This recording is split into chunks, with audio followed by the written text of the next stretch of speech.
এই সংসারের সব থেকে বড় সুখ কি?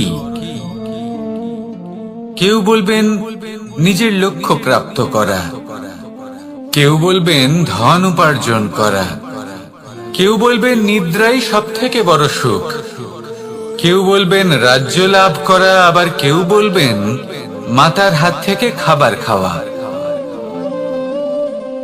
আদি ইত্যাদি। কিন্তু যদি সত্যি কথা বলি, এই সংসারের সব থেকে বড় সুখ হলো সেবা করা।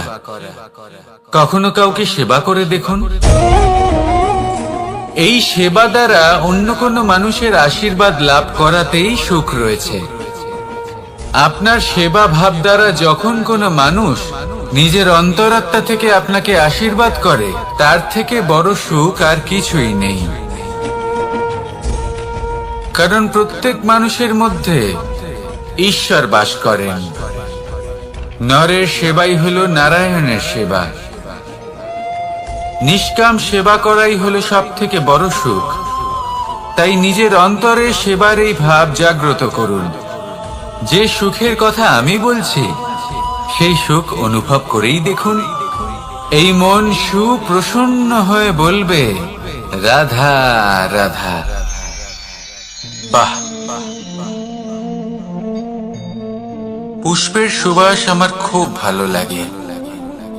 অত্যন্ত সুন্দর হয় এই পুষ্প। এইভাবে চারিদিকে পুষ্প দেখে মন আনন্দিত হয়ে ওঠে। এবার আপনারা ভেবে দেখুন, আমার চারিদিকে পুষ্প নয়, আগুন আছে। তাহলে কি হবে? আমার শরীর কি জ্বলে যাবে না? অবশ্যই জ্বলবে। শরীরকে কি আগুনের তাপ সহ্য করতে হবে না? অবশ্যই সহ্য করতে হবে। এটাই হলো প্রকৃতির নিয়ম।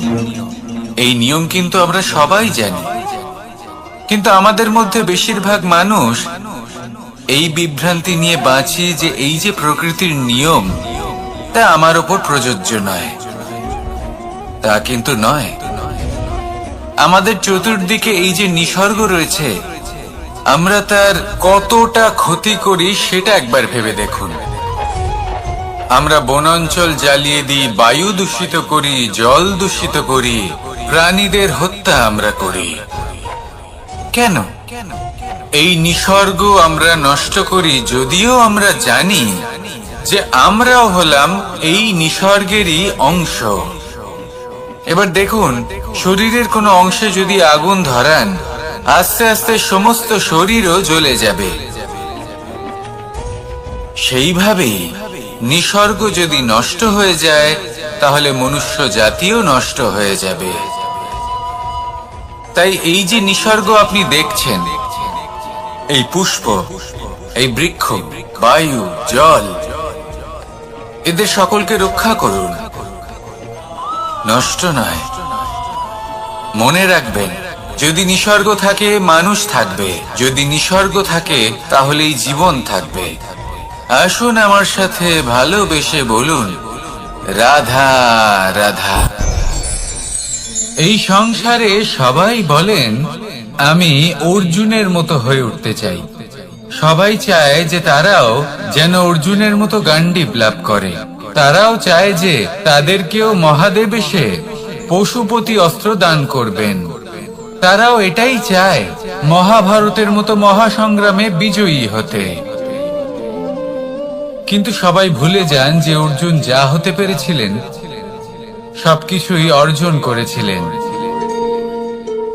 যদি আপনিও অর্জুনের মতো গান্ডীব লাভ করতে চান, তবে আপনাকেও তার মতোই শ্রেষ্ঠ কাঠ নির্বাচন করতে হবে। সেই কর্ম আপনাকেই করতে হবে। তার প্রত্যঞ্চা যাতে তীব্র হয়, তার জন্য আপনাকে সর্বশ্রেষ্ঠ দড়ি খুঁজে বের করতে হবে। আপনার বাণ যাতে ঘাতক হয়, সেই জন্য আপনাকে নতুন নতুন ধাতু খুঁজে বের করতে হবে। সেই শিক্ষা আপনাকে লাভ করতে হবে, তবেই আপনার ইচ্ছে পূর্ণ হবে। অর্জুন হওয়া বড়ই সরল, যদি আপনি কিভাবে অর্জন করতে হয় তা জানেন। শুধুমাত্র স্বপ্ন দেখেন যারা, তারা কখনোই অর্জন করতে পারবেন না। কিন্তু যদি কেউ অজ্ঞাতবাস ভোগ করতে পারে, যদি কেউ লাক্ষাগৃহ থেকে পালিয়ে বাঁচতে পারে, যদি কেউ কঠোর তপস্যা করতে পারে, প্রতীক্ষা করতে পারে এবং পরিশ্রম করতে পারে, তাহলে সে অর্জুন অবশ্যই হয়ে উঠবে। যদি আপনি অর্জুন হয়ে উঠতে চান, তাহলে কর্ম করতে শিখুন আর আমার সাথে ভালোবেসে বলুন, রাধা রাধা। জীবন থাকলে লক্ষ্য অবশ্যই থাকবে। যদি লক্ষ্য থাকে, তার পথ অবশ্যই থাকবে। যদি পথ থাকে, তাহলে বাধা অবশ্যই থাকবে।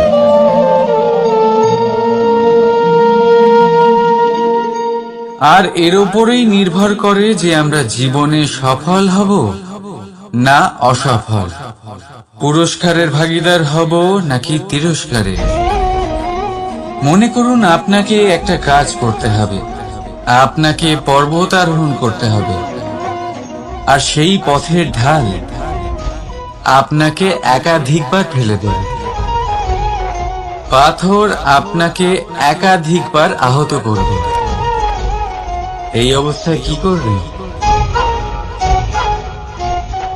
সাধারণ মানুষ বেছে নেয় প্রতিশোধ। সেই পর্বতকে নষ্ট করে দেওয়ার চিন্তা ভাবনা করে, তার ভিতকে নড়িয়ে দেওয়ার কথা ভাবে সেই মানুষ। কিন্তু পর্বতকে তো কেউ নষ্ট করতে পারে না। তাই অসফল হওয়ার সাথে সাথে কুখ্যাতিরও ভাগীদার হয়ে যায় সে। দ্বিতীয় পথ হলো পরিবর্তন। যদি আপনি সেই পর্বত ভাঙার পরিবর্তে তাতে সোপান তৈরি করেন, তাহলে আপনিও সেই পর্বতে উঠতে পারবেন, অন্য কেউও তাতে উঠতে পারবে, আগামী প্রজন্মও তাতে উঠতে পারবে, আর সেই আগামী প্রজন্ম সর্বদা আপনার সুনাম করবে। তাই জীবনে প্রতিশোধ নয়, পরিবর্তন বাছুন। বদলা নয়, বদল বেছে নিন। আপনার বাধা আপনার বন্ধু হয়ে যাবে। রাধা রাধা। সমস্ত মানুষের জীবন কিছুটা সমান হয়। মানুষ জন্মগ্রহণ করে, তারপর চলতে শেখে, জীবনে এগিয়ে চলে, বার্ধক্য লাভ করে, তারপর সমাপ্ত হয়ে যায়। কিন্তু সেই ব্যক্তিরা কারা যারা প্রকৃত অর্থে মনুষ্য জীবন যাপন করেন? এনারা হলেন সেই ব্যক্তি যারা পড়ে গেলেও আবার উঠে দাঁড়ানোর চেষ্টা করেন, নিজের ভেঙে পড়া অস্তিত্বকে আগলে নিয়ে আবার একটা আকার দেওয়ার চেষ্টা করেন, ভগ্ন আশাকে আবার একটা নতুন দিশা দেন। অসফল হওয়ার পরেও থামেন না, আবার এগোতে থাকেন। অসফল হওয়ার পরে যদি আপনি থেমে যান, তাহলে সাফল্য আপনার সামনে অপেক্ষা করে, কিন্তু আপনি তা দেখতে পান না। তাই জীবনের সংঘর্ষে অংশগ্রহণ করতে শিখুন। জীবনের সংঘর্ষ থেকে পালাবেন না। আসুন আমার সাথে ভালোবেসে বলুন, রাধা রাধা। একবার একটা শেয়াল বনে বিচরণ করছিল। ও একটা ছোট্ট শাবক দেখতে পেল। ও ভাবলো, আজ একেই আমি খাবার হিসেবে গ্রহণ করব। আশেপাশে দেখলো, কেউ দেখছে না তো? কেউ ছিল না। আর সেই শাবকের উপর আক্রমণ করল, যা হলো একটা ঘোর অপরাধ। বনের নিয়ম অনুসারে আপনি কখনোই শাবকের উপর আক্রমণ করতে পারেন না। তারপর এই খবরটা যখন রাজা সিংহ জানতে পারলেন, সভার আয়োজন করলেন। কিন্তু সেখানে শেয়াল বলল, আমি তো এরকম কিছু করিনি। কিন্তু যদি আপনি এরকম বলেন, কোনো প্রমাণ দিন, এর কোনো সাক্ষী আছে? তখন রাজা সিংহ পেঁচাকে ডেকে পাঠালেন, যে সেই মুহূর্তে বৃক্ষের শাখার ওপর বসেছিল। সে সব কিছু দেখেছিল। পেঁচা সব সত্যি কথা বলল, আর শেয়ালকে মৃত্যুদণ্ড দেয়া হলো। এবার এই কাহিনী আমি আপনাকে কেন শোনালাম? কারণ মানুষও কখনো কখনো এরকম কর্ম করেন যা শিয়াল করেছে। এটা ভাবেন কেউ দেখছে না যখন আমি অনুচিত কর্ম করতেই পারি, কিন্তু না, আপনি যাই করুন না কেন কেউ না কেউ অবশ্যই তা দেখছে। কোনো ব্যক্তি না হলেও কোনো প্রাণী, না হলে কোনো যক্ষ বা দেব বা প্রেত। যদি এনারা কেউ না দেখেন, তাহলে ধরিত্রী মাতা দেখেন যেখানে দাঁড়িয়ে আপনি সেই কর্ম করছেন, তাই না? তাই একটা কথা সবসময় মনে রাখবেন, কে দেখছেন কে দেখছেন না সেই বিষয়ে ভাবা ছেড়ে দিন। এটা খুব সহজ কথা। আপনি যদি উচিত কর্ম করেন উচিত ফল পাবেন, যদি অনুচিত কর্ম করেন তাহলে আপনি অনুচিত ফল অবশ্যই পাবেন। সেই জন্য উচিত পথে চলতে থাকুন, উচিত কর্ম করতে থাকুন, আর আমার সাথে ভালোবেসে বলুন, রাধা রাধা। আপনি কখনো কোনো বাজকে নিজের বাসা বানাতে দেখেছেন? এই বাজ যখনই কোনো বাসা বানায় তখন উঁচু গাছের ডালে বা কোনো পর্বতের শিখরে বাসা বানায়, অনেক উচ্চতায়, আর সেখানে তার সন্তানও জন্মগ্রহণ করে। যখন এই সন্তানেরা জন্মায় তখন এই বাজ খুবই ভালোবেসে এবং খুব সাবধানে এদের পালন পোষণ করে। নিজের ঠোঁট দিয়ে তাদের ঠোঁটে খাবার পরিবেশন করে। কিন্তু যেই সেই সন্তানেরা হৃষ্টপুষ্ট হয়ে যায় এবং সেই কথা বাজ নিজে বুঝতে পেরে যায়, সেই বাজ নিজেই সেই বাসা ছিন্ন ভিন্ন করে দেয়। সেই সন্তান যাদের সবেমাত্র ডানা গজিয়েছে, কিভাবে উঠতে হয় তারা জানে না, সেই সন্তানগুলিকে উচ্চতা থেকে ঠেলে দেয়। সেই সন্তান প্রথমে ভয়ভীত হয়ে যায়। তারা সামনে মৃত্যুকে দেখতে পেয়ে ভয়ের কারণে তাদের ডানা ঝাপটাতে থাকে, আর সেই প্রক্রিয়াতেই সেই সন্তানগুলি উড়তে শুরু করে দেয়। এবার এই ঘটনায় আমরা কি শিক্ষা পেতে পারি? এটাই, যদি আপনি মাতা পিতা হন তাহলে নিজের সন্তানকে অবশ্যই স্নেহ করুন, কিন্তু তাদেরকে নিজের আঁচলের তলায় বেঁধে রাখবেন না।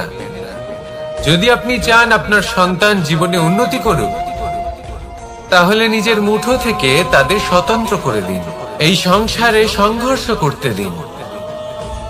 সেই সন্তান নিজেই বুঝতে পারবে যে জন্মের সময় পাওয়া ডানা কি করে ব্যবহার করতে হয়। আর আপনার চোখের সামনে আপনার সন্তান এই আকাশে উড়তে থাকবে। তাহলে আসুন আমার সাথে ভালোবেসে বলুন, রাধা রাধা। সংসারে সবচেয়ে পবিত্র মানা হয় গঙ্গা জলকে। কখনো ভেবে দেখেছেন কেন? কারণ গঙ্গা জলের আবির্ভাব অত্যন্ত শুদ্ধ হয়, তার জন্ম শুদ্ধ হয়, যেখান থেকে তার শুরু সেটাই শুদ্ধ হয়। আর শুরুটা শুদ্ধ হওয়া অত্যন্ত আবশ্যক। আমাদের জীবনে সবই শুরু হয় আমাদের ভাবনা থেকে। নিজের ভাবনাকে শুদ্ধ রাখুন, কারণ এই ভাবনা থেকেই আবির্ভাব হয় শব্দের। আপনার শব্দ শুদ্ধ রাখুন, কারণ এই শব্দ দ্বারাই আপনার কাজ সম্পন্ন হয়। আপনার কাজ শুদ্ধ রাখুন, কারণ এই কাজ দ্বারাই তৈরি হবে আপনার স্বভাব। স্বভাব থেকেই তৈরি হয় আপনার অভ্যাস, আর অভ্যাস থেকে তৈরি হয় আপনার চরিত্র। আর এই চরিত্র সংসারের সমক্ষে এক আদর্শ হয়ে ওঠে। তাই ভাবনা থেকে আদর্শের এই যাত্রা শুভ তখনই হয়ে ওঠে যখন আপনার ভাবনা শুদ্ধ হয়। এই সংসারে, এই জীবনে নিজের ভাবনা শুভ রাখলে, শুদ্ধ করলে আপনার মন সুপ্রসন্ন হয়ে বলবে, রাধা রাধা। মানুষ জন্মগ্রহণ করে, তার সাথে ভয়েরও জন্ম হয়। ছোটবেলা থেকেই আমাদের মনে কোনো না কোনো প্রকারের ভয় থেকেই যায়। কেউ এই বিষয়ে ভয় পায় যে তার কোনো বস্তু তার থেকে দূরে চলে যাবে। কেউ এই বিষয়ে ভয় পায় যে আমি নিজেকে হারিয়ে ফেলব। কেউ এই ভেবে ভয় পায় যে আমার প্রিয়জনেরা তারা যেন আমার থেকে দূরে না চলে যায়। কেউ এই ভেবে ভয় পায় যে আমরা যেন পথ না হারিয়ে ফেলি, আদি ইত্যাদি। কিন্তু সত্যি কথা বলতে ভেবে দেখুন, এই ভয় বাস্তবে কি? শুধুই একটা মনস্থিতি, আর কিছুই নয়। যা কিছু আপনি জীবনে পেয়েছেন তা একদিন আপনাকে হারাতে হবে। এই জীবন হলো আপনারই, কিন্তু তাও একদিন সমাপ্ত হবে। তাই ভয় পেয়ে কি লাভ? এই ভয় শুধু আপনাকে জীবন যাপন করা থেকে বাধা দিচ্ছে, আর কিচ্ছু নয়। পথ হারিয়ে ফেললেই বুঝতে পারবেন যে নতুন পথ কিভাবে বানাতে হয়। কিছু মানুষকে জীবন থেকে হারালে তবেই আপনি বুঝবেন যে আপনার আপনজনকে। এই ভয়ের কারণে ভীত হয়ে থাকবেন না। এই তারা নক্ষত্র অন্ধকারের অভাবে গুরুত্ব হারায়। শিবকেও মহাদেব হবার জন্য বিষ পান করতে হয়েছিল। প্রত্যেক পরিস্থিতি, প্রত্যেক সাফল্য আপনার পরীক্ষা নেবে। তাতে উত্তীর্ণ হওয়া হলো আপনার কর্ম। যখনই আপনি ভয় পাবেন বা সংকটের সম্মুখীন হবেন, তখন সাহসের সাথে তার সম্মুখীন হন। মনে রাখবেন, যে সম্মুখীন হতে জানে, সাফল্য তার সাথে সবসময় থাকে। আসুন আর আমার সাথে ভালোবেসে বলুন, রাধা রাধা। আমাদের হাতটা দেখুন। এই হাতে 5টা আঙুল আছে, যা ভিন্ন ভিন্ন ধরনের। একরকম কেন নয়? কারণ হলো প্রত্যেকের নিজের নিজের গুরুত্ব আছে, নিজের নিজের মাহাত্ম্য আছে। এরা ভিন্ন, তাই একত্রিত হয়ে মুষ্টিবদ্ধ করা সম্ভব, যার দ্বারা আমরা আত্মরক্ষাও করতে পারি, আবার আক্রমণও করতে পারি। যদি 5টি আঙুল সমান হতো তাহলে মুষ্টিবদ্ধ হতে পারত না, নিজেদের মধ্যে বিভ্রান্তির সৃষ্টি করত। এবার এরকমই কিছু আমাদের সংসারেও হয়। আমাদের দেশ, যেখানে একটি ভূমির ওপর ভিন্ন ভিন্ন ধর্মের মানুষ বাস করেন, ভিন্ন ভিন্ন জাতি, ভিন্ন ধর্ম, ভিন্ন ভাষা। কিন্তু যদি আমরা এটা ভাবি যে কিভাবে এই দেশকে কল্যাণের পথে নিয়ে যাওয়া যায়, কিভাবে এর বিকাশ করা সম্ভব, তাহলে আমাদের একত্রিত হওয়া শিখতে হবে। যেইভাবে 5টা আঙুল একত্রিত হয়, মুষ্টিবদ্ধ হয়, সেইভাবেই আপনার যে ভাষাই হোক, যে ধর্মই হোক, যে জাতি হোক না কেন, ঠিক আছে, আবশ্যক হলো আপনার নিজের কর্মভূমির সাথে, আপনার ধরিত্রীর সাথে যুক্ত থাকা, সাথে থাকা। তবেই দেশের উন্নয়ন সম্ভব, তবেই এই দেশ স্বতন্ত্র থাকবে, সফল হবে, আর এই মন প্রসন্ন হয়ে বলবে, রাধা রাধা। মাকড়সারা ভীষণ পরিশ্রম করে এটা তৈরি করে, নিজের শরীরের রস দিয়ে এই জাল বনে। আপনি কি এটার উদ্দেশ্য জানেন? আসলে মাকড়সা এই জালে ছোট কীটপতঙ্গ ধরে তাদেরকে খাদ্যরূপে গ্রহণ করে।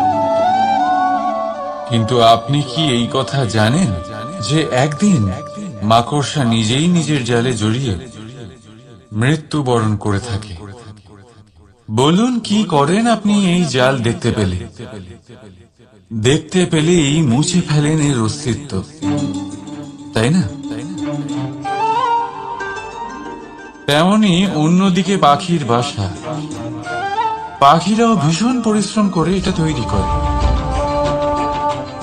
কিন্তু যদি পাখি একদিন এটা ছেড়ে চলে যায়, তাহলেও লোকে এটা নষ্ট করে দেয় না। কারণটা কি? এর কারণ হলো এর নির্মাণ জীবন সঞ্চারের জন্য করা হয়েছিল, নষ্ট করার জন্য নয়। তাই মনে রাখবেন, জীবনে আপনার পরিশ্রম যতই বেশি হোক না কেন, যদি আপনার লক্ষ্য শুভ না হয়, তাহলে আপনারও বিনাশ নিশ্চিত। তাই সৃজন করতেই থাকুন আর মুগ্ধ হয়ে বলুন, রাধা রাধা।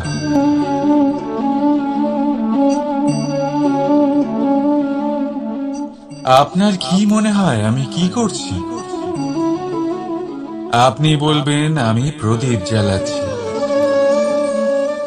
সঠিক। কিন্তু প্রশ্ন হচ্ছে যে আমি কি আপনাকে বলেছি যে একে প্রদীপ বলা হয়? না। এই প্রদীপ কি নিজেই নিজের পরিচয় আপনাকে দিয়েছে? না। তাহলে আপনি কি করে জানলেন যে একে প্রদীপ বলা হয়? উত্তর হচ্ছে প্রকাশ,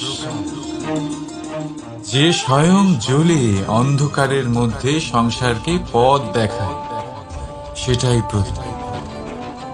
যা নিরাশার মাঝে আশার আলো প্রদর্শন করে, সেটাই প্রদীপ।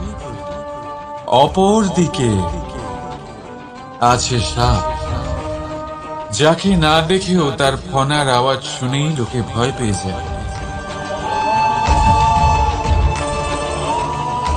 তার মানে ব্যক্তির পরিচয় তার কর্মের দ্বারা পাওয়া যায়। তাই আপনার এটা বলার প্রয়োজন নেই যে আপনার পরিচয় কি। এটা আপনার কর্মই নিশ্চিত করবে যে লোকে আপনাকে প্রদীপ ভেবে ভালোবাসবে নাকি সাপ ভেবে ভীত হয়ে থাকবে। রাধা রাধা। সময় কত বিচিত্র হয়। সময় আমাদের পক্ষে থাকলে আমরা নিজেদের রাজা মনে করে নিই, আর সেই সময় যদি বিপক্ষে চলে যায় তাহলে নিঃস্ব হতে সময় লাগে না। তাই মানুষের একটা অভ্যেস আছে, খারাপ সময়ের জন্য কিছু সঞ্চয় করা। আত্মীয়, বন্ধু খারাপ সময় পাশ থেকে সরে যায়। যশ, মান প্রতিকূল সময় চিরস্থায়ী হয় না। তাই মানুষ মনে করে অর্থ সঞ্চয় করাই শ্রেয়। অর্থের কোনো হৃদয় নেই যা সময়ের সাথে পরিবর্তিত হবে। সংসার বলে সর্বদা অর্থ সঞ্চয় করতে থাকুন। খারাপ সময়ে অবশ্যই কাজে লাগবে, কিন্তু আমি বলবো শুভ কর্ম করতে থাকুন, আনন্দে থাকুন, নিজের ওপর আর ঈশ্বরের ওপরে বিশ্বাস রাখুন। খারাপ সময় কখনো আসবেই না। রাধা রাধা। প্রকৃতি মানুষকে এক বিশেষ শক্তি দিয়েছে, অন্য জীবের থেকে বেশি শক্তি দিয়েছে। স্মরণ শক্তি। এই শক্তি মানুষকে অন্য জীবের থেকে ভিন্ন করে, ইতিহাস রচনা করার প্রেরণা দেয়, জ্ঞানকে বংশানুক্রমে এগিয়েও নিয়ে যায়। আর যারা ভুলে যান, অধিকাংশ সময় তারা উপহাস আর দয়ার পাত্র হয়ে যান। কিন্তু এটাই কি প্রকৃত রূপে সত্য? না। এই স্মরণ শক্তি মানুষের বিকাশের সব থেকে বড় বাধা হয়ে দাঁড়ায়। তার মনকে দূষিত করে দেয়। খারাপ অভিজ্ঞতা, কারোর করা বিশ্বাসঘাতকতা, কারোর কটাক্ষ বেশিরভাগ মানুষই ভুলতে পারেন না, আর তারপর প্রতিশোধ নিতে উদ্যত হন। প্রথমে সময় নষ্ট করেন প্রতিশোধের প্রস্তুতিতে, আর তারপর সময় নষ্ট করেন প্রতিশোধ নেওয়ার সুযোগ খুঁজতে। যদি সন্তুষ্টি পেতে চান, যদি জীবনে আনন্দ পেতে চান, তাহলে স্মরণ শক্তির সদ্ব্যবহার করুন। নিজের স্মরণ শক্তিকে চালনা করুন শুধুমাত্র ভালো কথা আর ভালো স্মৃতির দিকে। জীবনে আনন্দ পাবেন। রাধা রাধা। মানুষ নিজের পরিবারের জন্য কত কিছুই না করে, দিন রাত পরিশ্রম করতে থাকে যাতে তার পরিবারের প্রয়োজন পূরণের জন্য অর্থ রোজগার করতে পারে। কিন্তু শুধু অর্থ রোজগার করাটাই কি যথেষ্ট? আপনি বলবেন, হ্যাঁ নিশ্চয়ই, অর্থ দিয়ে সব কিছু পাওয়া যায়, বিদ্যা পাওয়া যায়, বাড়ি পাওয়া যায়, ওষুধ পাওয়া যায়, আর কত কিছুই না পাওয়া যায়। এইসব একটা পর্যায় পর্যন্ত সঠিক, কিন্তু একটু মন দিয়ে ভেবে দেখুন, যখন কোনো শিশু অসুস্থ হয়ে পড়ে তখন সে ওই তিক্ত ওষুধ কেন খেয়ে নেয়? এই জন্য কারণ ওর পিতা সেই ওষুধ অর্থ দিয়ে কিনেছে? না, বরং এই জন্য কারণ তার পিতা যে তার সামনে দাঁড়িয়ে, তার উপরে তার বিশ্বাস আছে। বিশ্বাস আছে যে উনি তার কিচ্ছু হতে দেবেন না। এই বিশ্বাস, এই সংস্কার,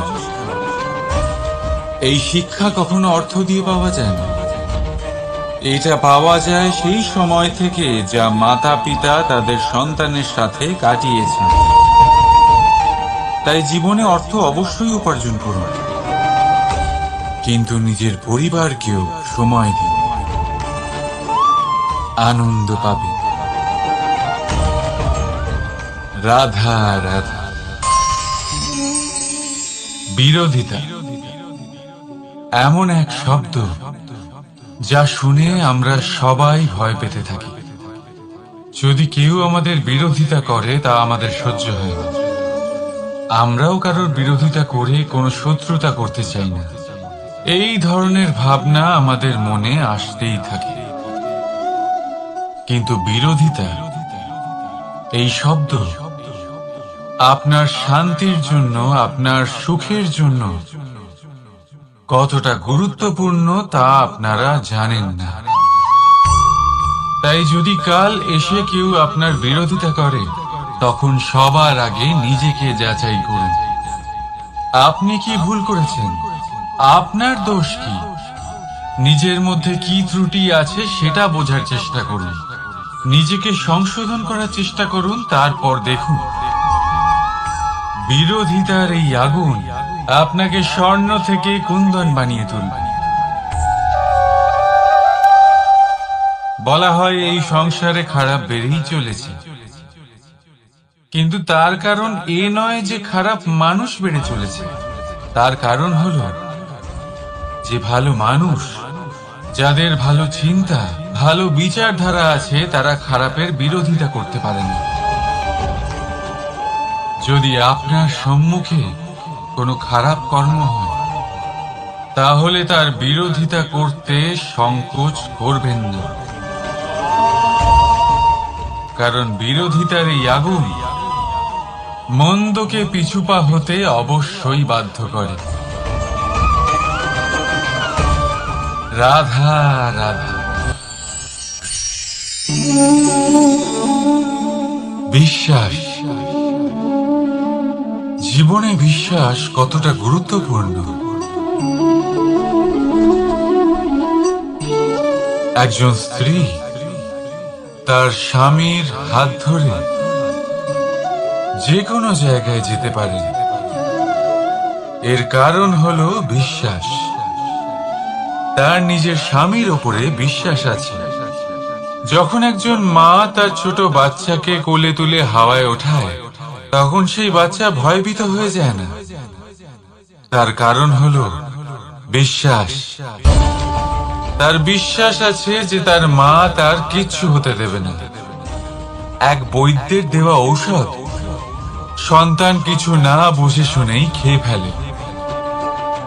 সেই বৈদ্যের জ্ঞানের বিষয়ে তার কোনো ধারণাই থাকে না, শুধু নিজের পিতার উপরে বিশ্বাস আছে যে তার পিতা তাকে খারাপ কিছুই দেবে না। যখন এই সংসারের প্রতিটা বন্ধন বিশ্বাসের উপরে দাঁড়িয়ে আছে, তাহলে কেন এই বিশ্বাসকে আমরা জীবনে আনতে পারি না?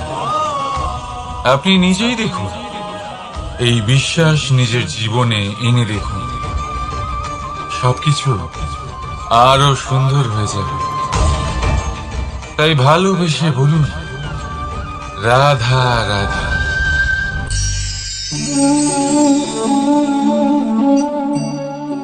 অহংকার,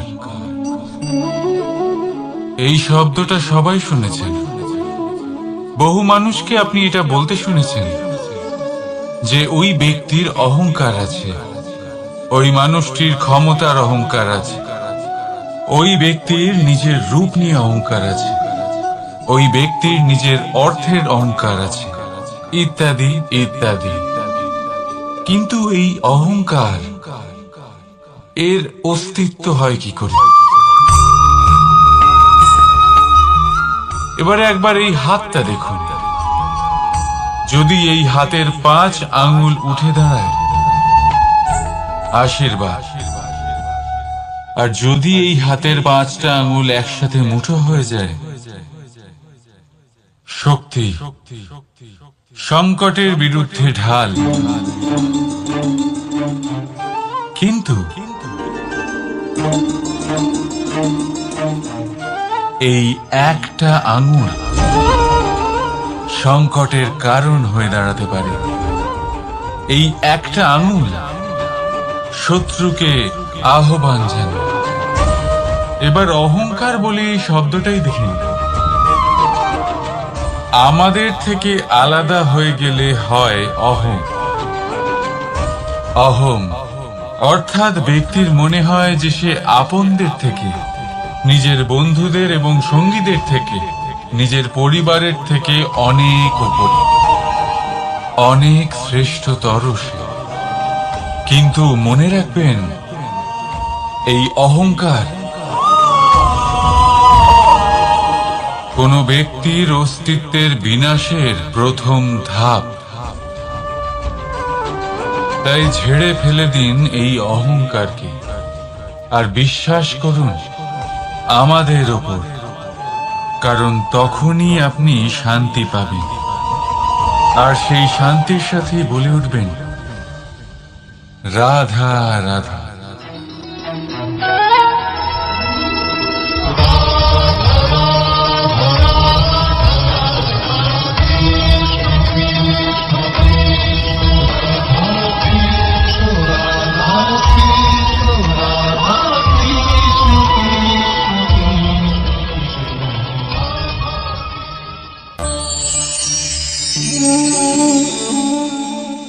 সাফল্য।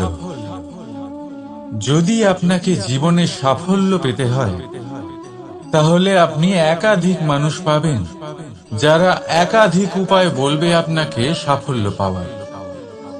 দীর্ঘ সময় ধরে পরিশ্রম, চেষ্টা, নির্ধারণ, নিষ্ঠা, এই বিষয়ে ভাষণ দিতে থাকবেন। একাধিক রকমের উদাহরণ আপনার সামনে তুলে ধরবেন। কিন্তু আমার এটা মনে হয়, আমরা কেন সেই বিষয়ে কথা বলি না যা মানুষকে অসফল করে তোলে? শুধু দুটো ব্যাপার অসফল হওয়া নিশ্চিত করে। শুধু 2 ধরনের মানুষ বেশিরভাগ অসফল হন। প্রথম তারা যারা ভাবে অনেক কিছু কিন্তু কিছুই করে না। আর দ্বিতীয় তারা যারা অনেক কিছু করতে থাকে কিন্তু ভাবনা চিন্তা না করে। ভাবনা আর কর্ম, এদের মাঝে সামঞ্জস্য রাখা খুব জরুরি। যদি এটা থাকে, তাহলে জীবনে কখনো অসফল হবেন না। রাধা রাধা। আপনি অনেককে এই কথা নিশ্চয়ই বলতে শুনেছেন, এই ব্যক্তির দৃষ্টিতে দম্ভ আছে, এই ব্যক্তির চোখের উপর অহংকারের পর্দা পড়ে আছে, ইত্যাদি ইত্যাদি। চলুন আমি আপনাকে একটা প্রশ্ন করছি। আপনি দেখেন কি দিয়ে? দৃষ্টি দিয়ে নাকি দৃষ্টিভঙ্গির সাহায্যে? ভাবুন। চিন্তায় পড়ে গেলেন নিশ্চয়ই। দৃষ্টি যে কোনো বস্তুর বা যে কোনো মানুষের শুধু বাইরের রূপটা দেখায়, যেখানে দৃষ্টিভঙ্গি আপনাকে সোজা আসল পরিচয়ের সাথে সাক্ষাৎ করেন।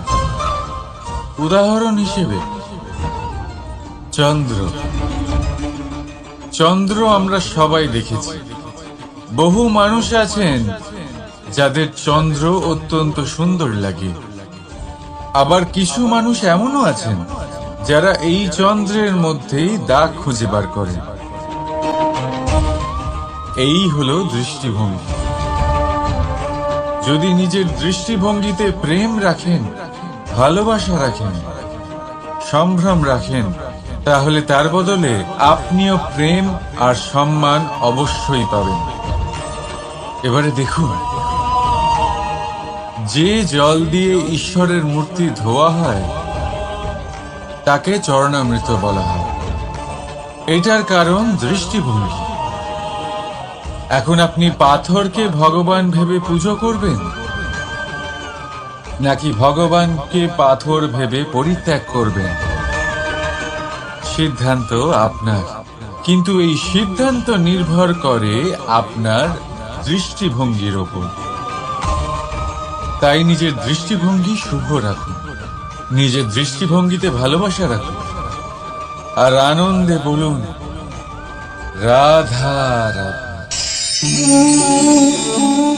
বড় বড় রাজমহলে বড় বড় ইমারতের চূড়া কত সুন্দর হয়, কিন্তু আপনি কি কখনো এই বিষয়ে ভেবেছেন যে এই সুন্দর চূড়ায় পৌঁছতে গেলে আপনাকে পৃথিবীতে পা ফেলতেই হবে? সেই সুন্দর চূড়ায় পৌঁছে দীপ্তি পাওয়ার জন্য আপনাকে একটা কঠিন পথ অবলম্বন করতেই হবে। যদি আপনি কোনো কঠিন পথে না গিয়ে এই পৃথিবীর সাহায্য ছাড়াই শুধু উচ্চতার দিকে অগ্রসর হতে থাকেন, তাহলে সর্বদা অসফল হবেন। সেই জন্য নিজের স্বপ্ন পূরণের এই যাত্রাতে নিজের পথ কখনোই হারাবেন না, নিজের পথ থেকে সরবেন না। যদি এমন করেন তাহলে তো আপনার স্বপ্ন পূরণ হবেই না, তার সাথে আপনি নিজের পথও হারাবেন। রাধা রাধা। কৌতুক অর্থাৎ হাসি, এটা জীবনে কতটা গুরুত্বপূর্ণ। আমরা সর্বদাই হাসতে চাই, আমরা সর্বদা অন্যের মুখে এই হাসি দেখতে চাই। কিন্তু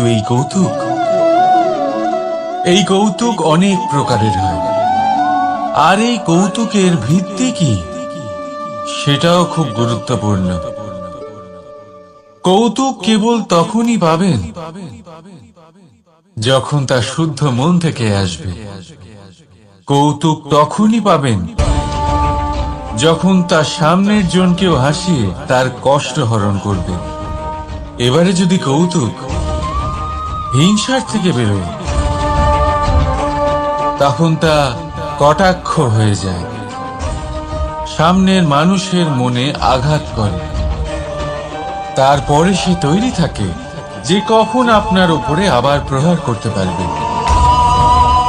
তাই যদি হাস্য কাউকে ছোট করার জন্য হয়, তা হাস্য নয়, উপহাস হয়ে যায়।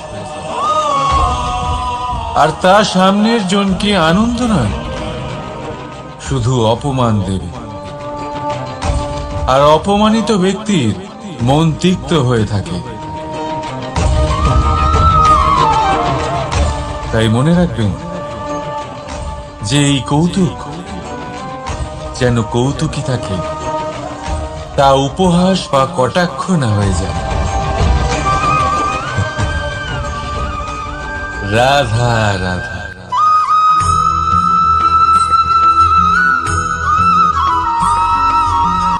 কর্ম এবং ফল, দেখতে গেলে এই সমস্ত ব্রহ্মাণ্ড এই দুইয়ের মাঝেই স্থির হয়ে আছে।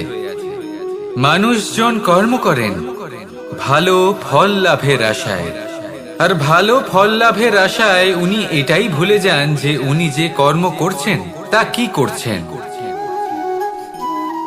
আমি বলেছিলাম কর্ম করুন ফলের চিন্তা না করে, কিন্তু কি কর্ম করছেন সেই বিষয়ে ভাবাটাও অত্যন্ত আবশ্যক। নয়তো অনেক সময় আমরা এমন কর্ম করে ফেলি যা না চাইতেও বিষে পরিণত হয়, যা হয়েছে দুঃশাসনের সাথে, দুর্যোধনের সাথে, গুরু দ্রোণের সাথে। একজনের মানসিকতা উচিত ছিল না, একজনের বিবেক উচিত ছিল না, আরেকজন যে পক্ষ নির্বাচন করেছিলেন সেই পক্ষ উচিত ছিল না। আর যা কিছু ওনাদের সাথে হলো, আপনার আমার আমাদের সকলের সাথে তা হতে পারে।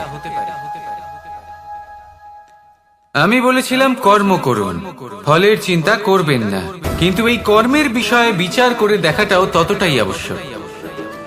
দেখুন, কর্ম করার উচিত প্রক্রিয়া ফলের চিন্তা না করা, কিন্তু যদি আপনার কর্ম শুভ হয় তাহলে তার ফলও নিয়তি আপনাকেই দেবে। সর্বদা কর্ম করার সময় এটা ভাবুন যে আপনার এই কর্ম এই সংসারকে, এই সমাজকে, আপনার পরিবারকে, আপনার আশেপাশের মানুষজনকে কোন দিশায় নিয়ে যাবে। যদি এটা সবার জন্য মঙ্গলময় হয় তাহলে কর্ম করতে থাকুন। আর হ্যাঁ, নিশ্চিত রূপে ফলের চিন্তা করবেন না। আসুন আমার সাথে ভালোবেসে বলুন রাধা রাধা।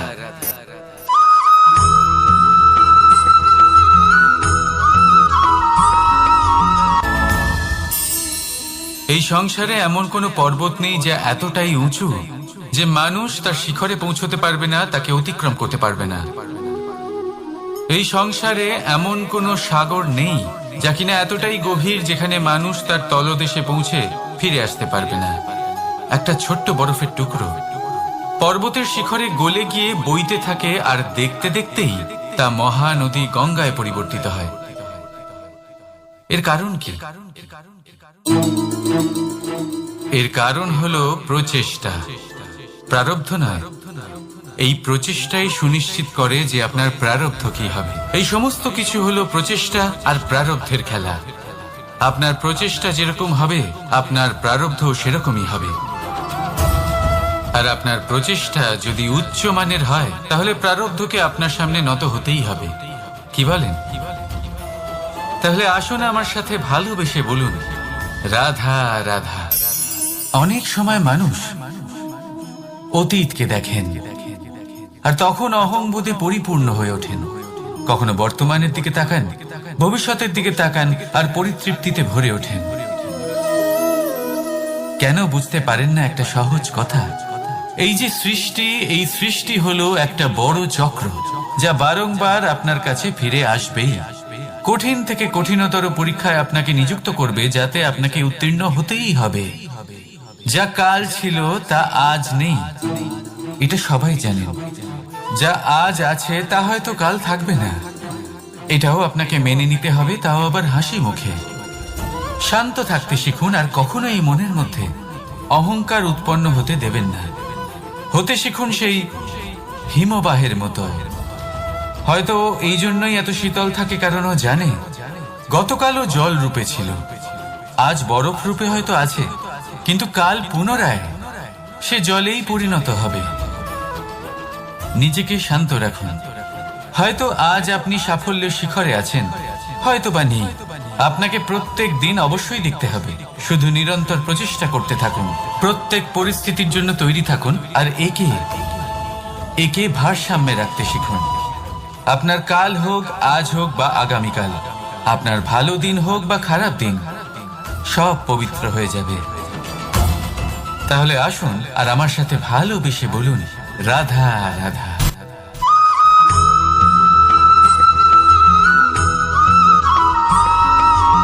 প্রতিশোধ অথবা কাউকে দুঃখ দেওয়ার ভাবনা। যদি এটা আপনার মনে থাকে তাহলে আপনি নিজের মনেই যন্ত্রণার একটা বিশাল বৃক্ষ রোপণ করছেন, এটা মনে রাখবেন।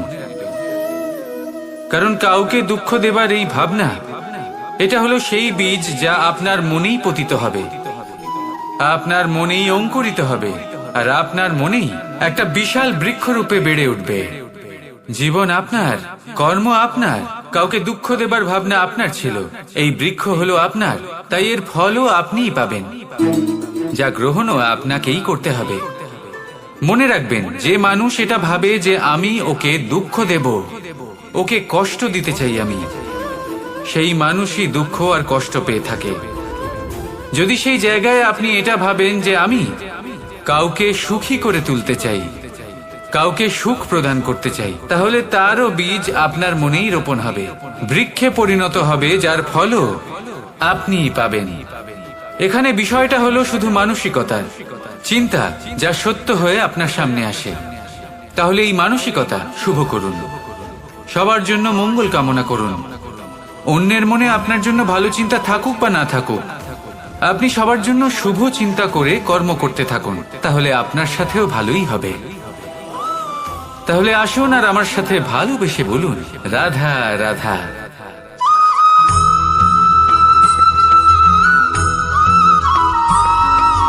দোল উৎসবে এই সমগ্র সংসার রং নিয়ে খেলা করে, কিন্তু এই রঙের সারমর্ম এই সংসার কি জানে? কখনো দেখেছেন একটা চিন্তিত মুখ শুধুমাত্র রঙের স্পর্শ পেয়ে আনন্দিত হয়ে ওঠে? দোল, দোলে আমরা কি করি? পুরাতনকে ত্যাগ করি আর নতুনকে স্বাগত জানাই। শিশিরকে বিদায় জানিয়ে এক সুন্দর, এক নতুন ঋতুকে আগমন জানাই।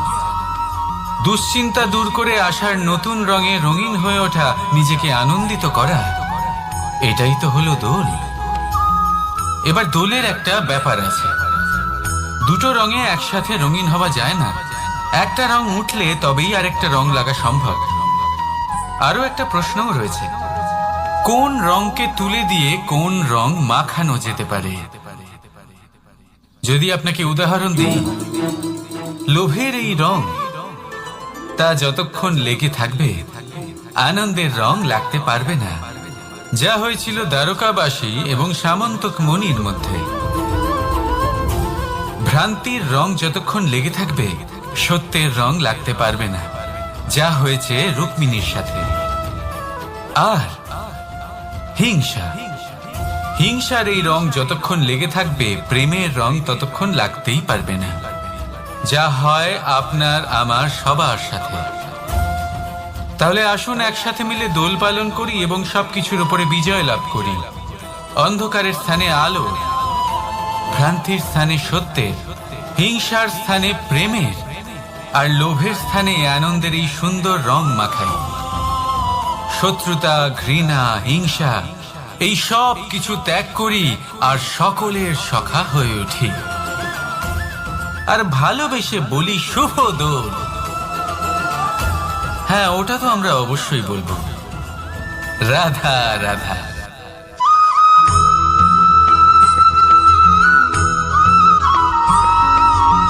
কখনো কখনো মানুষ মনে করেন যে সে নিজেই সব থেকে বেশি শক্তিশালী, তিনি হলেন জ্ঞানী। দেখুন, এটা ভালো ব্যাপার যে আপনার মধ্যে শক্তি আছে, জ্ঞান আছে, আর এটা শুধু আপনার জন্য নয়, এই সমস্ত সমাজের জন্য, দেশের জন্য, সমগ্র পৃথিবীর জন্য অত্যন্ত আবশ্যক। কিন্তু এই কথাটাও বোঝা অত্যন্ত আবশ্যক যে এই জ্ঞান যেন কখনো অহংকার না হয়ে ওঠে। যখন মানুষের মধ্যে জ্ঞান থাকে তখন সে রাম হয়ে ওঠে।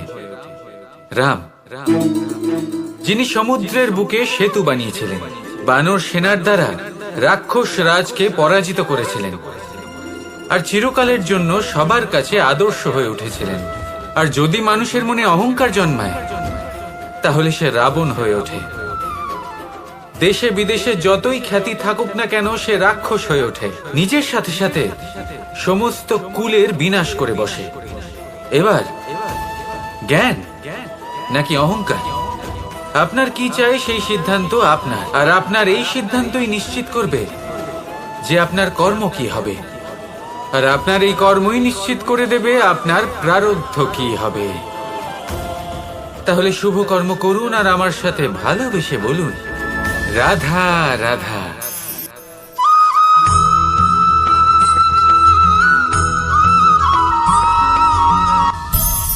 সংসারে অনেক সময় এরকম হয় যে আমরা খুব সমস্যায় থাকি, খুব বিপদের মধ্যে থাকি। আর সেই সমস্ত মানুষ যারা আমাদের কাছের মানুষ, আমাদের আপনজন, তারা আমাদের ত্যাগ করে চলে যান। আমরা এই সময় দুঃখ পাই, নিরাশ হয়ে পড়ি এবং একা একাই সেই সমস্যাকেও কাটিয়ে উঠি। এবার পরিস্থিতি যেমন খুশি হোক না কেন, সেই সব মানুষ যারা এমন সময় আপনাকে ত্যাগ করেছেন, তাদের প্রতি ক্রুদ্ধ হওয়া, অভিমান করা, এটা অনুচিত। আমি বলবো তাদের প্রতি কৃতজ্ঞ থাকুন।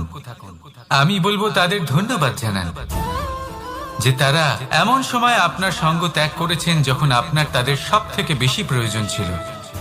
কারণ দেখুন, হয় তাদের বিশ্বাস ছিল যে আপনি নিজেই এই বিপদ থেকে বেরিয়ে আসতে পারবেন, বা তাদের ত্যাগ করার জন্য আপনি নিজের উৎসাহ বাড়িয়ে তুললেন, আপনি নিজের শক্তি বাড়ালেন এবং নিজে সেই সমস্যা থেকে বেরিয়ে আসলেন। নিজের খারাপ সময়কে আপনি নিজেই ভালো সময় করে তুললেন।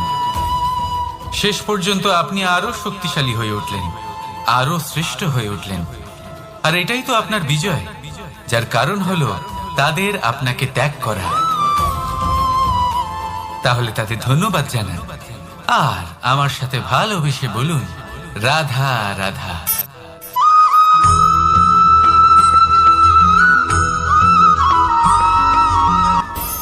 সুখ আর অভিজ্ঞতা, এই দুই জীবনে একসাথে কখনোই আসে না। মনে রাখবেন, যেখানে সুখ থাকে সেখানে অভিজ্ঞতা থাকে না। আর যখন এই সুখ আমাদের জীবন থেকে দূরে চলে যায়, তখন আমাদের জীবনে আসে এই অভিজ্ঞতা। পরমাত্মা, প্রকৃতি, নিয়তি এই অভিজ্ঞতাকে আমাদের জীবনে পাঠান, যাতে আমরা একটা অত্যন্ত গুরুত্বপূর্ণ শিক্ষা, একটা জ্ঞান প্রাপ্ত করতে পারি। এই অভিজ্ঞতা আমাদের শেখায় যে অতীতে এমন কি হয়েছিল যা আমাদের করা উচিত হয়নি। আমাদের শেখায় ভবিষ্যতে এমন কি আছে যা আমাদের করা উচিত আর কি করা উচিত নয়। দেখতে গেলে এই অভিজ্ঞতা আমাদের সেই শিক্ষা দেয় যার জন্য আমরা সুখের দিকে উচিতভাবে অগ্রসর হতে পারি। সেই জন্য জীবনে যখনই দুঃখ আসবে, দুঃখের এই সময় আসবে, তখন হতাশ হবেন না। বোঝার চেষ্টা করুন এই পরিস্থিতি কেন এসেছে, কি শিক্ষা দিতে এসেছে। যদি আপনি সেই জ্ঞান লাভ করেন, সুখের পথে অগ্রসর হন, তাও উচিত রূপে, তাহলে এই অভিজ্ঞতার উদ্দেশ্য পূরণ হয়ে যায়। তাহলে আসুন আর আমার সাথে ভালোবেসে বলুন, রাধা রাধা।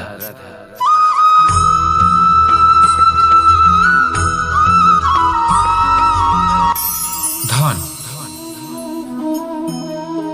ধন হলো কারোর জন্য মোহ, আবার কারোর জন্য মায়া, কারোর জন্য হয়তো ভাগ্য, আবার কারোর জন্য কর্মের পারিশ্রমিক।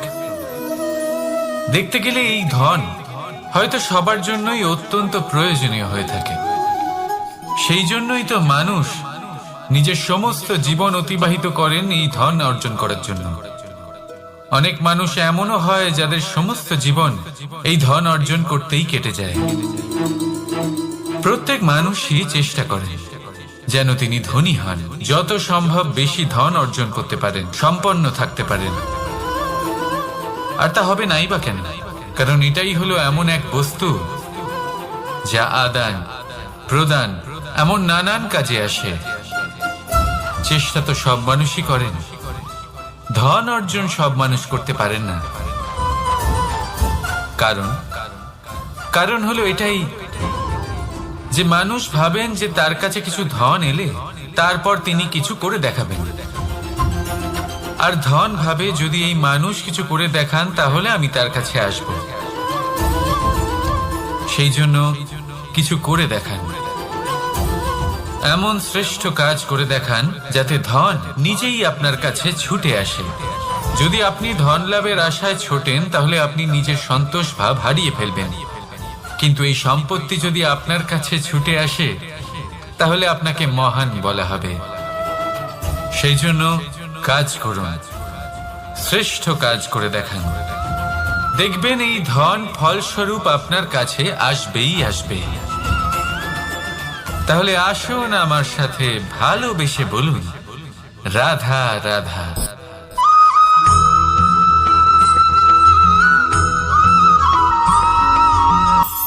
আজকাল আপনি দেখে থাকবেন যে মা বাবা শুধুমাত্র সন্তানকে ভালোবাসেন তা নয়, তাদের মোহেও জড়িয়ে পড়েন। বিদ্যালয়ে যখন পাঠান তখন সমস্ত সুযোগ সুবিধা দিয়েই পাঠান। চেষ্টা করেন যে সবসময় যেন সন্তান তাদের চোখের সামনেই থাকে। কিন্তু ভুলে যান এক অত্যন্ত গুরুত্বপূর্ণ কথা, যে সন্তানকে এক নতুন দৃষ্টিভঙ্গি দেওয়াই হলো ওনাদের কর্তব্য। সেই জন্য পুরাতন কালে শিষ্যদের গুরুকুলে পাঠানো হতো, বাড়ির থেকে দূরে। কারণ বাড়ি ছেড়ে যাওয়া এক সন্তানের জন্য, এক শিষ্যের জন্য অত্যন্ত শুভ লক্ষণ হয়। যখন সে বাড়ির থেকে দূরে, গৃহস্থের থেকে দূরে থাকবে, তখন এই সংসারকে সে এক নতুন দৃষ্টিভঙ্গি দিয়ে দেখবে, পরখ করবে, বুঝতে পারবে, আর সবকিছু নিজে থেকেই শিখে যাবে কখন আক্রমণ করতে হয়, কখন পিছু হটতে হয়, কিভাবে এই সংসারের সম্মুখীন হতে হয়। আর এটা আপনার দৃষ্টি ওকে শেখাতে পারবে না, ওর অভিজ্ঞতা ওকে শেখাতে পারবে। তাই মনে রাখবেন, যদি আপনি চান যে আপনার সন্তানের বিকাশ হোক, তাহলে অনেক সময় ওকে নিজের থেকে দূরে নিয়ে যেতে হয়। যদি মোহে আবদ্ধ থাকেন তাহলে ওর বিকাশ কখনোই হবে না। তাহলে আসুন আমার সাথে ভালোবেসে বলুন, রাধা রাধা।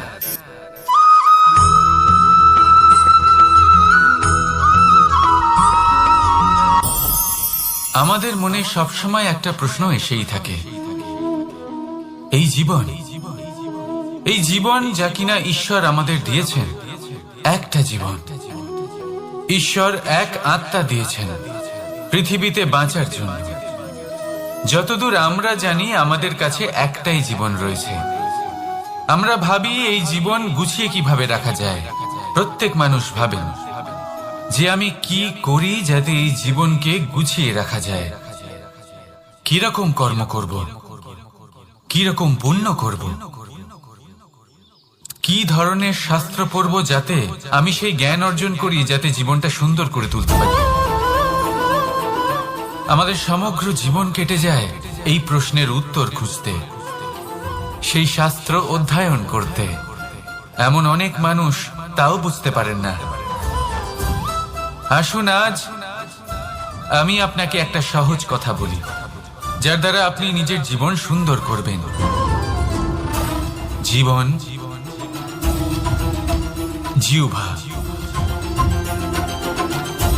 এদের দুজনেরই হলো একটাই রাশি। জিহ্বা অর্থাৎ আপনার কথা, এই কথাকে সংযত রাখুন, একে সুন্দর করে তুলুন, মধুর কথা বলুন, যতটা সম্ভব একে নিয়ন্ত্রণে রাখুন। আপনার জীবন সুন্দর হয়ে উঠবে। কারণ এই শব্দ হয় অত্যন্ত শক্তিশালী।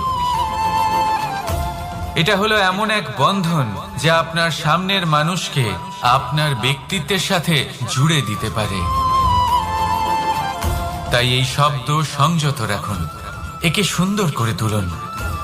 আপনার জীবন আপনা থেকেই সুন্দর হয়ে উঠবে। আর আসুন এই মধুর সুন্দর অনুভূতি দিয়ে বলুন, রাধা রাধা।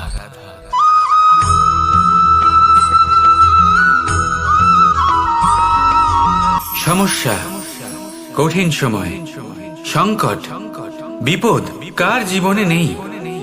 প্রত্যেকের জীবনে আছে। কিন্তু আমাকে একটা কথা বলুন, যদি নৌকায় ঢেউকে ভয় পেতে শুরু করে তাহলে সাগর পার করবে কে? কখনো কোনো ছোট্ট পিঁপড়েকে দেখেছেন যে আকারে হয়তো ছোট হতে পারে কিন্তু বড় শিক্ষা দিয়ে যায়? কিন্তু আমরা শিখি না। এবার দেখুন একটা পিঁপড়েকে যে ভোজনের খোঁজে বাইরে বের হয়, একটা ছোট্ট দানা তুলে নেয়। ছোট দানা তোলে কারণ তার থেকে বেশি সে তুলতেই পারবে না। সে দানা নিয়ে চলতে শুরু করে, কোনো দেওয়ালে উঠে পড়ে, আবার পড়েও যায়। সেই দানা দূরে কোথাও একটা পড়ে যায়, তা আবার খোঁজে, তুলে নেয়, আবার চলতে থাকে। পড়ে যায় আবার ওঠে, পড়ে যায় আবার ওঠে। সেই দানাটা রেখে দেয়, আবার বেরিয়ে পড়ে ভোজনের খোঁজে। পরিশ্রম করতে থাকে কিন্তু হার মানে না। এই শিক্ষাই তো আমাদের প্রাপ্ত করতে হবে। নিরন্তর পরিশ্রম আর নির্ভীক হয়ে কর্ম করে যেতে হবে। এটাই হলো সাফল্যের মাধ্যম, এটাই হলো জয়ের মন্ত্র, অচ্যুত অজয় অস্ত্র। তাহলে আসুন আর আমার সাথে ভালোবেসে বলুন, রাধা রাধা।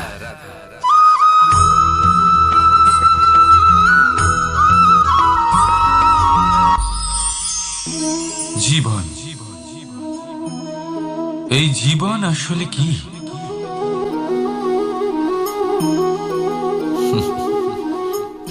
এই প্রশ্ন সবার মনেই এসে থাকে। সবার মন এই প্রশ্নের জন্যই চিন্তিত থাকে। এই জীবন আসলে কি? এর উদ্দেশ্য আসলে কি? কি করা যেতে পারে এই জীবনে? এই জীবন কি কিছু পাওয়ার, নাকি এই জীবন কিছু হারাবার?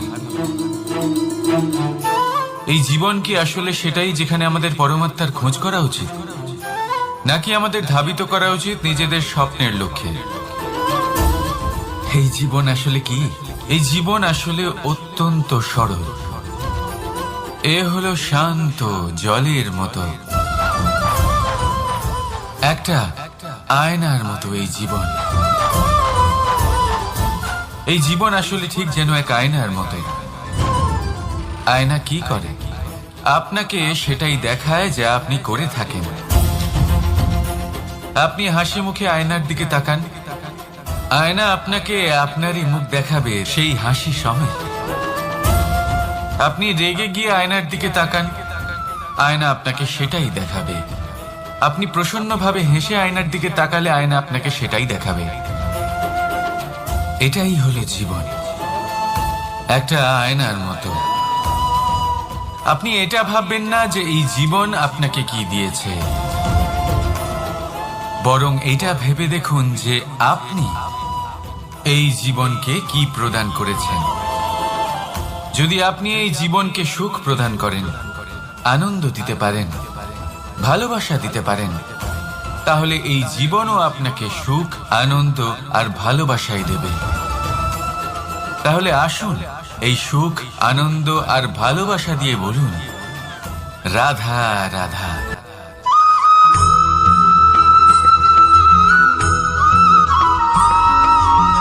পরিবর্তন এই সংসারের শাশ্বত নিয়ম। কোন রাজা নেই যিনি চিরকাল রাজা থাকেন, কোন ধনী ব্যক্তি নেই যিনি চিরকাল ধনী থাকবেন। এই সংসারে সূর্যের স্থান নেওয়ার জন্য চন্দ্রিমার আগমন ঘটে। কোন স্থান যাকে পতিত বলা হয়েছিল সেখানে মহল তৈরি হয়েছে। কোন স্থান যাকে আজ মলিন বলা হয়েছে কাল সেখানে মন্দিরও স্থাপন হতে পারে। কোনো ঋতু চিরকালের জন্য থাকে না, কখনো সময় চিরকাল একরকম থাকে না। আজ যে আপনার কাছে রয়েছে কাল অন্য কারোর ছিল, আজ যে আপনার কাছে রয়েছে কাল তা অন্য কারোর কাছে চলে যাবে। আপনার সাথে কিছু থাকলে তা হলো আপনার কর্ম, কিন্তু সেই কর্মের পরিণামও আপনার নয়। আপনি শুধু কর্ম করুন, বাকি সবকিছুই পরিবর্তনশীল। কিন্তু সেই পরিবর্তনকে দেখে ভয় পাওয়ার প্রয়োজন নেই, তাকে স্বাগত জানান। যদি আপনি হাসি মুখে সেই পরিবর্তনকে স্বাগত জানান, তাহলে এই পরিবর্তনও হাসি মুখে আপনার সাথে থাকবে। আসুন আমার সাথে ভালোবেসে বলুন, রাধা রাধা।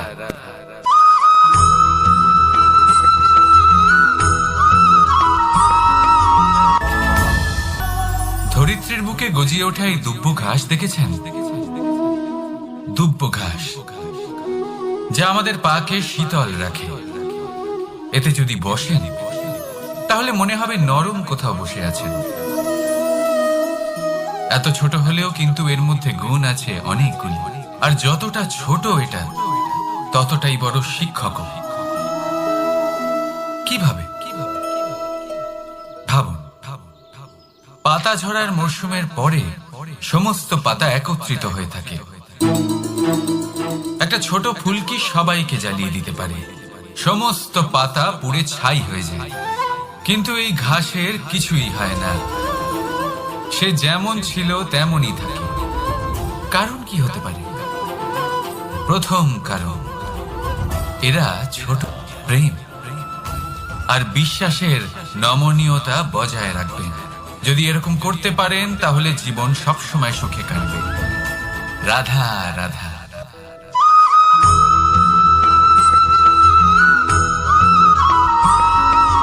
সদিচ্ছা দেখতে গেলে 3 অক্ষরে তৈরি এই শব্দ, কিন্তু সমস্ত ত্রিলোক তার উপরই আধারিত। আপনি এই সংসারে এসেছেন, তখন অবশ্যই শ্বাস নেবেন, কিন্তু তার বদলে আপনাকে কিছু তো দিতেই হবে। আপনার উপর নির্ভর করছে আপনি কি দেবেন।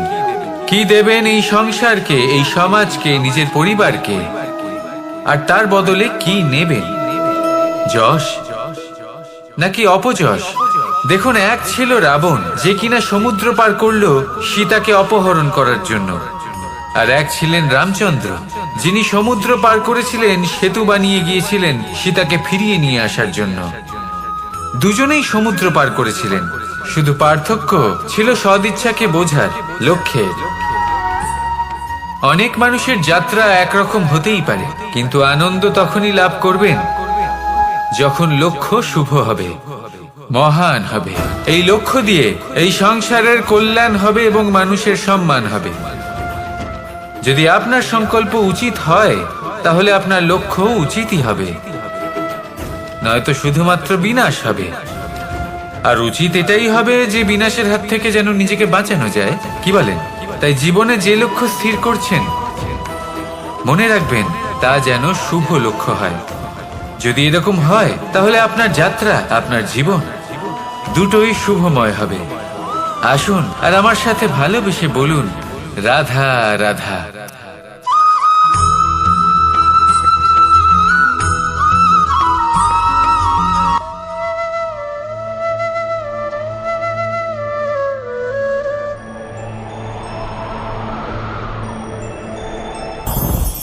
লোভ আপনার অন্তরের আরো একটা শত্রু। দেখতে গেলে এটা একটা শব্দ, একটা সংস্কৃত শব্দ, লব ধাতু থেকে উৎপন্ন হয়েছে। এর অর্থ কিছু লাভ করা। কিছু লাভ করা অনুচিত নয়, আরো কিছু লাভ করাও অনুচিত নয়, কিন্তু সব থেকে বেশি আমি লাভ করব, আমি আরো চাই, আরো বেশি চাই, আরো বেশি পেতে চাই, এটাই হলো লোভ। আর এই লোভ যখন গ্রাস করে, তখন আপনি যা পেতে চান, সে ধনই হোক বা মানই হোক, তা অর্জন করার জন্য মানুষ যে কোনো স্তরে পৌঁছে যেতে পারে। যদি মানুষ ধন অর্জন করতে চান, তাহলে তার জন্য তারা অধর্মের পথেও চলতে পারেন। যদি সম্মান অর্জন করতে চান, তাহলে অন্য মানুষকে ছোটও করতে পারেন। শেষ পর্যন্ত আপনার এটা মনে হতে পারে যে যদি একটু অল্পই প্রাপ্ত করতাম, কিন্তু ভালোবেসে প্রাপ্ত করতাম, এই জীবন আরো অনেক বেশি সুখী হতো। লোভ আপনার জীবনে, আপনার মনে কখন যে প্রবেশ করবে সেটা আপনি জানতেও পারবেন না। তাই এটা চিনতে শিখুন আর তৎক্ষণাৎ জীবন থেকে বাইরে ফেলে দিন। যা কিছু লাভ করতে চান তা ভালোবেসে লাভ করুন, আর সেই ভালোবাসার সাথেই বলুন, রাধা রাধা।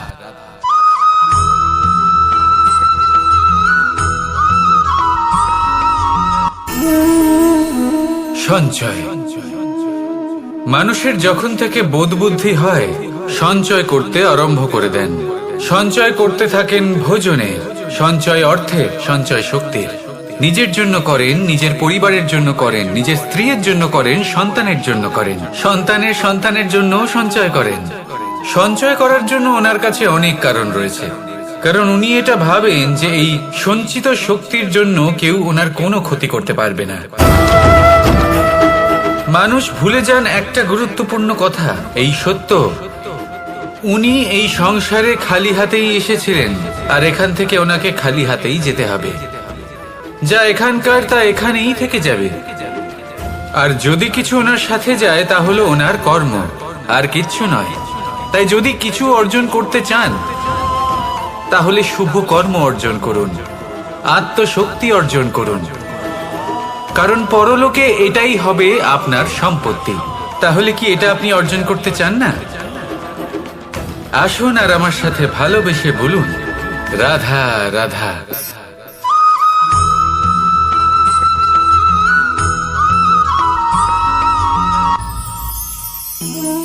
জীবনে ক্ষমা চাওয়া তাও কিছুটা সহজ। ক্ষমা করতে পারা অত্যন্ত কঠিন। ক্ষমা 2 অক্ষরের এই শব্দ হতে পারে, কিন্তু অত্যন্ত বড় এই শব্দ, অত্যন্ত গুরুত্বপূর্ণ এই শব্দ। কখনো কখনো অন্য কাউকে ক্ষমা করে দেওয়া তাও কিছুটা সহজ কাজ, কিন্তু নিজেকে ক্ষমা করতে পারা অত্যন্ত কঠিন হয়ে দাঁড়ায়। অতীতে যদি আমাদের এমন কোনো ভুল হয় যে কারণে আমরা নিজেকে ক্ষমা করতে পারি না, অনেক সময় এমন কিছু ভুল করে বসি যে বিষয় শুধু আমরাই জানি, কিন্তু আমরা নিজেকে ক্ষমাই করতে পারি না। আর আমাদের বিকাশ সেখানে স্তব্ধ হয়ে যায়। কারণ যদি আপনি ক্ষমা করতে না শেখেন, নিজেকে ক্ষমা যদি না করতে পারেন, তাহলে তা আপনার জীবনের সবথেকে বড় বাধা হয়ে দাঁড়াবে। সেই জন্য জীবনে অবশ্যই শিখুন যে কিভাবে নিজেকে ক্ষমা করতে হয়, আর শিখুন যে আগের করা ভুল আবার কি করে না করা যেতে পারে। এই মন হালকা হবে আর প্রসন্ন হয়ে বলবে, রাধা রাধা।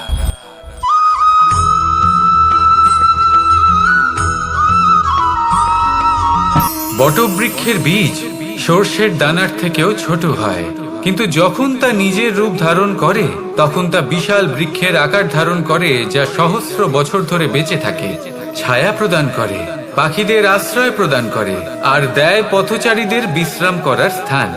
কেন? কারণ সেই ছোট বীজ তা মাটির ভেতরে গিয়ে নিজের খোলস ত্যাগ করে। অন্ধকারে থাকে সে, যতই আলো আসুক না কেন, যতই বর্ষা আসুক না কেন, সব সহ্য করে।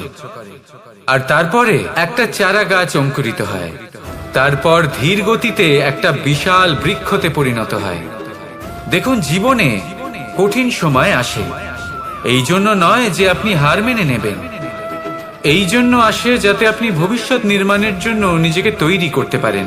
যদি কঠিন সময়ে আপনি ওই বীজের মতো দৃঢ় হয়ে থাকতে পারেন, তাহলে আপনিও একদিন সেই বিশাল বৃক্ষের মতো নিজের অস্তিত্ব গড়ে তুলতে পারবেন, যা সহস্র বছর পর্যন্ত মনে রাখা হবে। আসুন আমার সাথে ভালোবেসে বলুন, রাধা রাধা।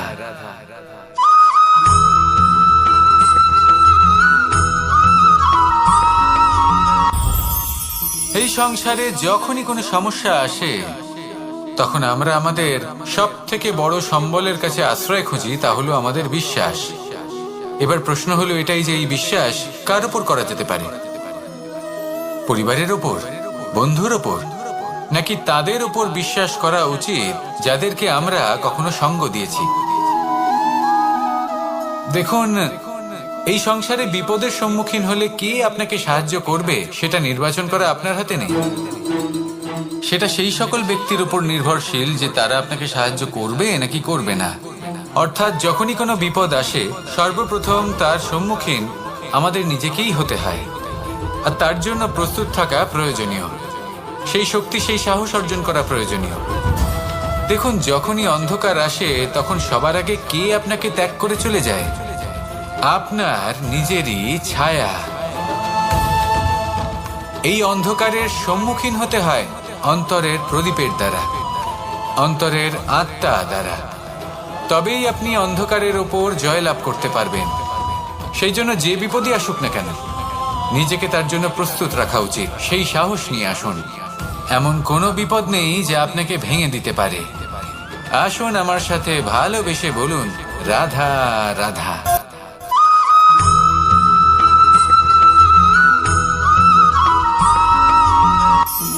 আপনি কখনো জীবনে সূর্যোদয় দেখেছেন? কত প্রশান্তিদায়ক, কত শক্তিদায়ক হয়। মনের মধ্যে যেন একটা নতুন প্রেরণা দান করে, একটা নতুন উৎসাহ। কিন্তু যদি আপনি উঠতে দেরি করেন, তাহলে আপনি এই সূর্যোদয় দেখতেই পাবেন না। ঠিক এরকমই হয় আমাদের জীবনেও। সুযোগ সূর্যোদয়ের মতো। যদি আপনি আপনার জীবনে দরকারের চেয়ে বেশি অপেক্ষা করেন এই সুযোগের সদ্ব্যবহার করতে, তাহলে এই সুযোগ আপনার অপেক্ষা কখনোই করবে না, তা চলে যাবে। সেই জন্য এদের সামনে রাখুন। সঠিক সময় আসলে এই সুযোগের সদ্ব্যবহার করুন। নিজের কর্মকে সম্পূর্ণরূপে সার্থক করুন। এটাকে এক মুহূর্তের মতো দেখুন।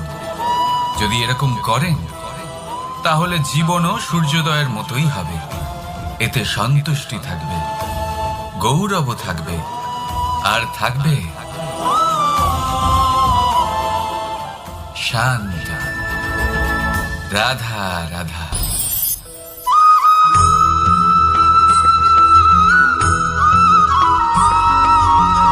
মানুষ সবসময় চায় যে তার জীবনে যেন কখনো কোনো সমস্যাই না আসে। সে চায় তার জীবন যেন শুধুমাত্র শান্তি এবং সুখের দ্বারা পূর্ণ থাকে। কিন্তু এই চাহিদা অনুচিত কিছু নয়। আমরা সবাই এটাই চাই যে জীবনে সুখ থাক, শান্তি থাক। কিন্তু এই কথা সবসময় মনে রাখবেন, যে সূর্য উদিত হন সংসারকে প্রকাশমান করেন, দুপুরবেলায় সংসারকে রৌদ্র প্রদান করেন, সন্ধেবেলায় তাকেও অস্ত যেতে হয়। এবার আমাদের জীবন চক্র কিছুটা এরকমই। কোনো কিছুই চিরকাল একরকম থাকে না। কখনো এই নদীকে দেখুন যা বয়ে চলেছে। এই নদী যা বয়ে চলেছে তার পথেও অনেক বিপদ আসে। বড় বড় পাথরের সম্মুখীন হয়ে তাকেও সামনে এগিয়ে যেতে হয়। একটি পুকুর যা চারদিক থেকে ঘেরা, তার জীবনে কিন্তু কোনো সমস্যা নেই। কিন্তু এই সংসারে পুকুরের পুজো করা হয় না, পুজো করা হয় নদীকে। মনে রাখবেন, সমস্যার ঊর্ধ্বে তিনি উঠতে পারেন যিনি সমাধি লাভ করেছেন, যিনি এই সংসারেই নেই। যিনি এই সংসারে আছেন এবং জীবিত আছেন, তার জীবনের সমস্যা হলো শ্বাসবায়ুর মতোই গুরুত্বপূর্ণ। আসুন আমার সাথে ভালোবেসে বলুন, রাধা রাধা।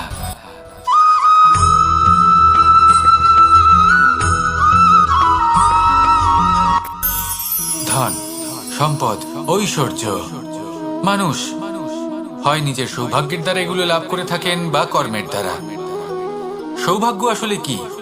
গ্রহের দশা যা প্রত্যেক মুহূর্তে বদলাতে থাকে। কর্মের মাধ্যমে যখন আপনি ধন অর্জন করেন, তখন সেই ধন আপনার আগামী প্রজন্ম লাভ করে। সেটা হয় সে ভোগ করে বা তার জন্য তার ভোগান্তি হয়। আর এটা নির্ভর করছে আপনার কর্মের ওপরে। কি কর্ম করেছেন আপনি সেই ধনকে লাভ করার জন্য। যদি আপনি সৎ পথে চলেন, নিষ্ঠা ভরে আপনি কর্ম করে থাকেন এবং তার ফলে আপনি ধন অর্জন করে থাকেন, তাহলে আপনার আগামী প্রজন্ম সেটা ভোগ করবে, সেটা প্রয়োগ করবে নিজের বিকাশের জন্য।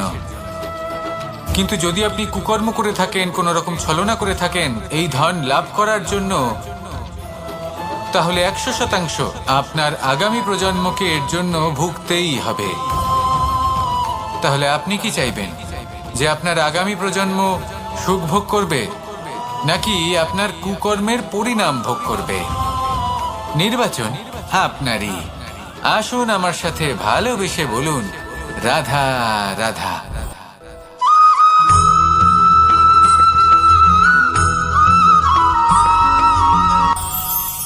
আজ আমি আপনাকে একটা ছোট্ট কাহিনী শোনাবো।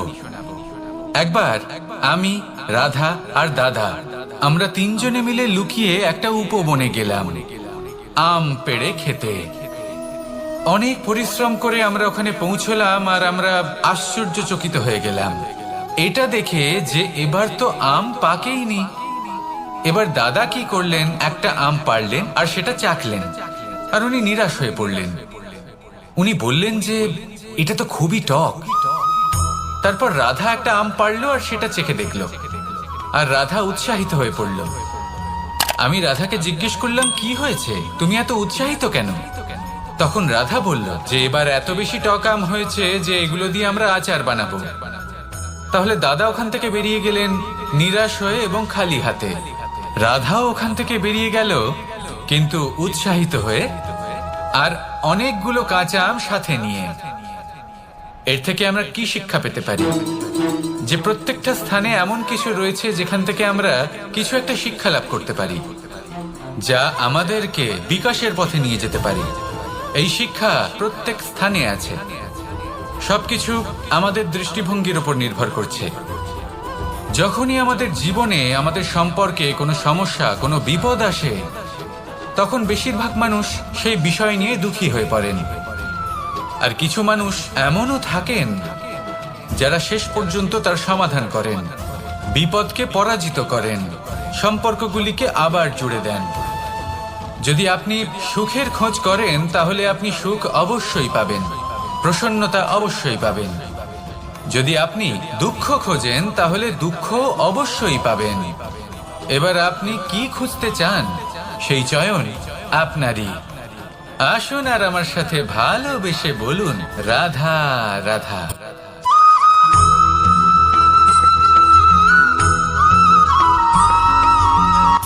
আমার কাছে যশোদা মা যেমন, আমার কাছে দেবকী মা যেমন, আমার কাছে ঠিক তেমনই হলেন গোমাতা। এবার ভেবে দেখার বিষয় হলো এটা যে এই সংসারে অসংখ্য প্রাণী আছে। একজন গাইকে একজন মায়ের মর্যাদা কেন দেওয়া হয়? তাহলে এর অনেকগুলো কারণ আছে। এই গাই অর্থাৎ গোমাতা, এনারা হলেন অত্যন্ত শান্ত, শান্তি প্রিয়, কখনো কারোর কোনো ক্ষতি করতেই পারেন না। গোমাতা যে দুধ নিজের বাছুরকে পান করান সেই দুধই আমাদেরও দেন। সেই দুধ পান করে আমরা শক্তি লাভ করি। এই দুধ থেকে আমরা মাখন, ঘি, পায়েস এইসব সুস্বাদু খাবার লাভ করি।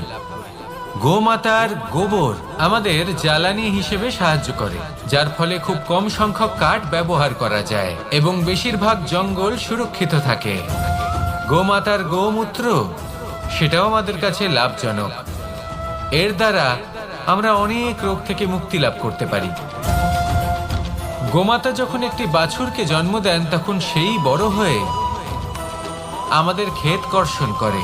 সেই জন্য গাইকেও জীবনে মায়ের মর্যাদা দেবেন। যতটা সম্ভব তাকে সেবা করুন এবং ভালোবেসে তাকে পালন করুন। এই মন নিজে থেকেই প্রসন্ন হয়ে বলবে, রাধা রাধা।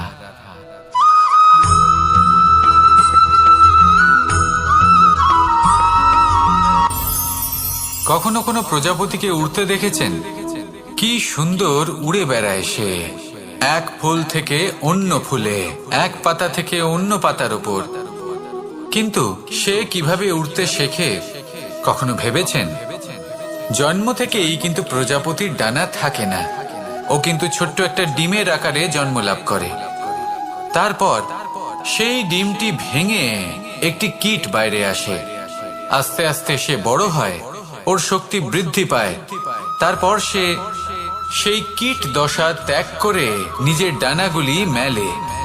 এই প্রক্রিয়া তার কাছে সরল নয়, অত্যন্ত যন্ত্রণাদায়ক প্রক্রিয়া, কিন্তু সে সেই যন্ত্রণা মেনে নেয়। আর তারপর আস্তে আস্তে সে উড়তে শেখে। শুধুমাত্র আকাশে উড়ে বেড়ায় তা নয়, আমাদের মনের মাঝে উড়ে বেড়ায়। এবার এই ডিম থেকে প্রজাপতি হয়ে ওঠার যে যাত্রা, এটা যতটা কঠিন ততটাই কঠিন হয় এই সংসারে শ্রেষ্ঠ কর্ম করা, ততটাই কঠিন হয় এই সংসারে মহান হয়ে ওঠা। সেজন্য প্রয়োজনীয় প্রচেষ্টা এবং সময়। নিরন্তর প্রচেষ্টা করতে থাকুন, পর্যাপ্ত সময় নিন এবং আপনি নিজেকে এই আকাশে উড়ন্ত অবস্থায় পাবেন। আসুন আমার সাথে ভালোবেসে বলুন, রাধা রাধা।